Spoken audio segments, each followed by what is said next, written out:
কুয়াশায় মোড়া ভোর, সকালে ও সন্ধেয় বাতাসে শিরশিরানি ভাব। তাপমাত্রা কমতেই হালকা শীতের আমেজ বাংলা জুড়ে। চলতি সপ্তাহান্তেই বাংলার হাওয়া বদল হবে। যদিও এর মধ্যেও আজ একাধিক জেলায় বৃষ্টির সম্ভাবনা রয়েছে, তবে বৃষ্টির কোনো সতর্ক নেই রাজ্যে, বরং তাপমাত্রা কমায় মনোরম আবহাওয়া থাকবে জেলায় জেলায়। আবহাওয়া দপ্তর সূত্রে খবর, আগামীকাল শুক্রবার থেকে তাপমাত্রা পারদ আরও নামবে। পশ্চিমের জেলাগুলিতে এক ধাক্কায় বেশ খানিকটা কমবে তাপমাত্রা।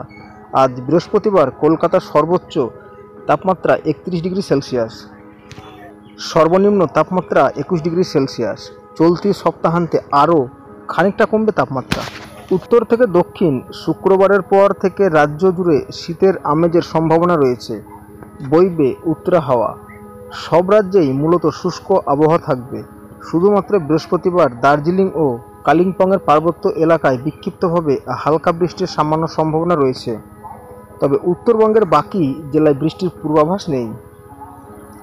কলকাতা সহ দক্ষিণবঙ্গে আগামী এক সপ্তাহে বৃষ্টির কোনো সম্ভাবনা নেই। আবহাওয়া দপ্তর জানিয়েছে, নভেম্বরের মাঝামাঝি সময়ে হালকা শীতের আমেজ পাওয়া গেলেও আপাতত কনকনে ঠান্ডার আমেজ পাওয়া যাবে না।